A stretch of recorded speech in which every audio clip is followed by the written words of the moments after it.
Da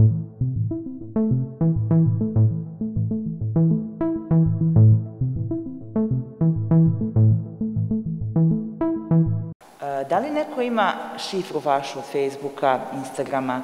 Da li znate za drugarice koje daju, neke koleginice klimaju glavom, koje daju šifre za pristup njihovim nalozima na društvenim mrežama svojim partnerima i je li to poverenje ili je to nešto drugo? Mnogi mladi to tumače kao izraz zainteresovanosti, kao izraz ljubavi.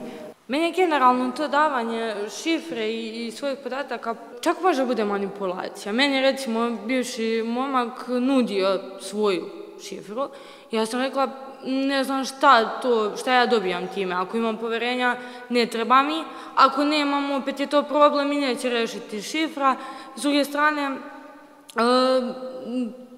svak treba poštuje svoju privatnost. Mislim, ja nikad ne bih, i verujem većina ljudi, ne zato što krijem, to ne znači da bilo šta krijem, nego da jednostavno to je nešto što je isključivo moje, što je neki moj kutak i moja privatnost i nije da ja neću nešto da delim, nego jednostavno ne vidim to kao bilo kakav vid nečega što bi trebalo da se deli.